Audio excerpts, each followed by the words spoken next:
Situasi kota Old Town di kota Gdansk ramai sekali, Anda bisa saksikan gitu ya. Banyak orang jalan gitu ya.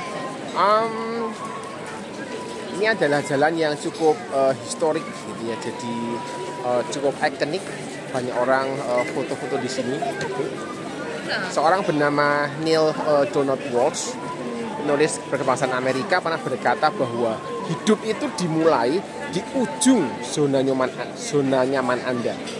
Jadi kalau saya boleh menduga begitu ya, ketika Anda tinggal di zona nyaman Anda tuh tidak hidup gitu. Anda tuh mati. Kenapa? Karena orang yang hidup dia akan bertumbuh, dia akan berkembang. Dan dia berkata bahwa hidup itu dimulai di ujung zona nyaman Anda. Artinya justru ketika kita mulai melangkah di luar zona nyaman itu, hidup mulai bertumbuh, mulai berkembang dan sebagainya.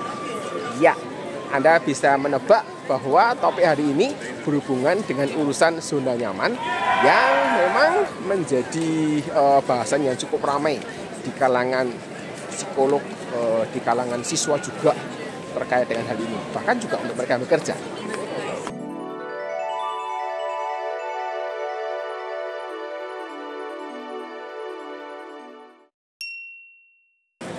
Zona nyaman adalah tempat impian banyak orang karena di situ mereka bisa santai, tenang, tidak kepikiran, apalagi ya pokoknya tempat yang nyaman dah gitu.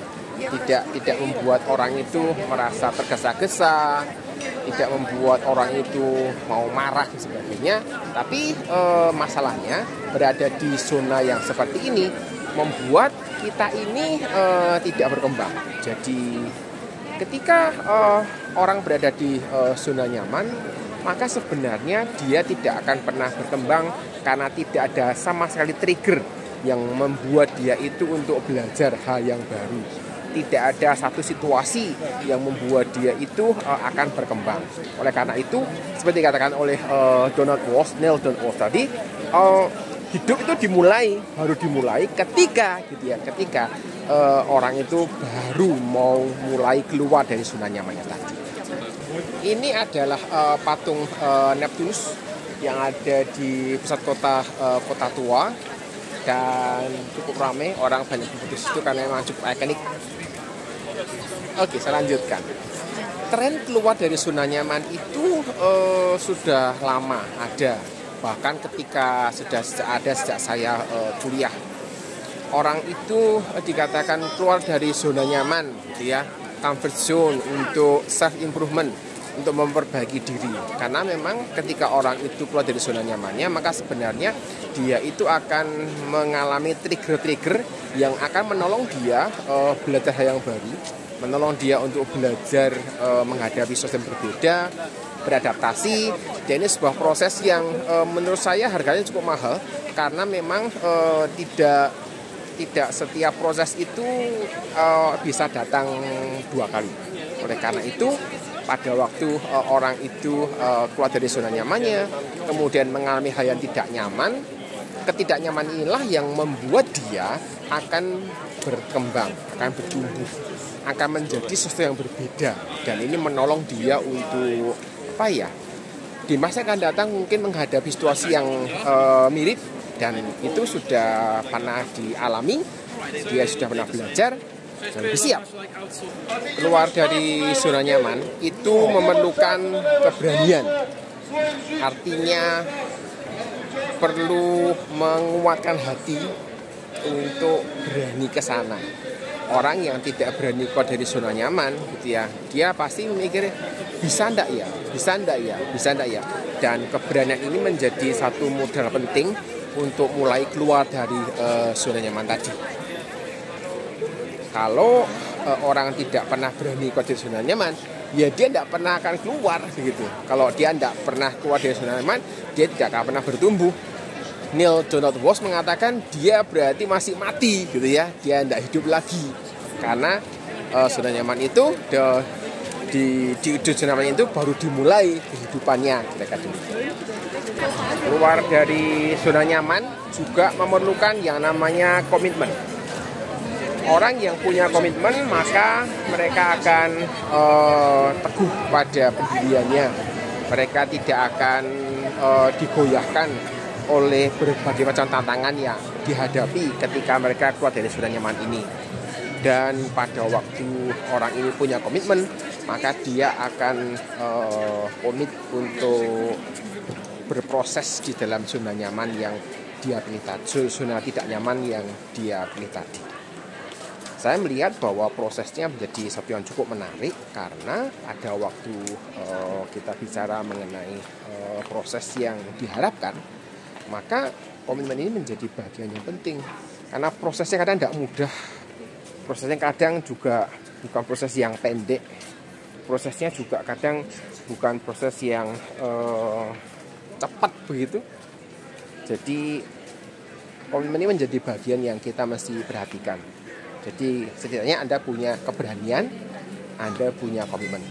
Terus apalagi dalam sebuah perjalanan itu saya melihat keberadaan teman itu menjadi bagian yang menarik dan penting. Ketika Anda itu punya teman seperjalanan, terus sama-sama menghadapi kesulitan, sama-sama mengalami tantangan, itu menjadi proses yang bisa menguatkan. Ya, tapi harus dua-dua harus punya komitmen ya, gitu ya. Dengan saling menguatkan ini, proses keluar dari zona nyaman itu bisa menjadi lebih mulus karena Anda tidak akan, setidaknya Anda tidak akan khawatir berhenti di tengah jalan.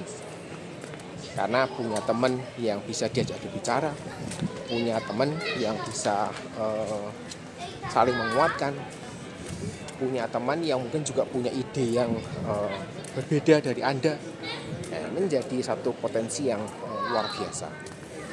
Dan teman perjalanan ini juga menjadi teman berproses. Saya punya keyakinan bahwa beberapa orang dalam satu kelompok yang pernah sama-sama mengalami tantangan yang mirip gitu, biasanya kedekatannya itu lebih intens dibandingkan yang lain. Jadi kalau Anda punya teman seperjalanan dalam sebuah proses, maka ini satu keuntungan yang besar menurut saya. Jika Anda ingin keluar dari zona nyaman sekarang ini, gitu ya, tadi ada perlu keberanian, perlu komitmen, cari teman seperjalanan, itu 3 tips awal yang saya berikan. Nah, satu yang terakhir gitu ya, yang juga cukup penting adalah mulailah dari hal yang sederhana. Jangan cepat-cepat, jangan terlalu ekstrim berubahnya, karena kalau terlalu ekstrim bisa kaget, nanti malah trauma begitu. Saya juga belajar untuk keluar dari zona nyaman dengan cara yang lebih sederhana. Misalnya mencoba bangun lebih pagi misalnya. Nah, ini biasanya kan bangun siang itu nyaman begitu. Nah, coba bangun lebih pagi misalnya. Itu bisa melatih kita, melatih untuk komitmen, melatih untuk berproses, melatih untuk mengikuti jadwal yang direncanakan. Jadi mengawali dari hal sederhana ini menolong kita untuk ngicipi begitu, kalau buat yang belum pernah ngicipi keluar dari zona nyaman, ngicipi kira-kira seperti apa situasinya, ngicipi kira-kira seperti apa tantangannya, ngetes komitmen, ngetes keberanian begitu. Nah, itu bisa jadi studi kasus gitu ya, yang Anda bisa coba. Dan ini menjadi satu proses awal yang kita bisa awali bersama-sama, menjadi bagian yang dapat dipakai untuk terus mengembangkan diri. Jadi ketidaknyamanan itu akan menolong kita gitu ya, mentransformasi hidup gitu ya, menjadi pribadi yang baru, menjadi pribadi yang sedikit berbeda. Karena melalui ketidaknyamanan ini kita belajar untuk mengantisipasinya, kita belajar mengatasinya, kita belajar beradaptasi dengan sesuatu yang baru, kita belajar untuk menemukan diri kita gitu ya, di lokasi yang berbeda. Dan saya melihat bahwa ini adalah sebuah perjalanan yang cukup menarik yang kita bisa lakukan. Setiap orang punya zona nyaman yang berbeda, sehingga keluar dari zona nyaman pribadi gitu ya, itu berbeda dengan keluar dari zona nyaman orang lain. Tidak mungkin ya.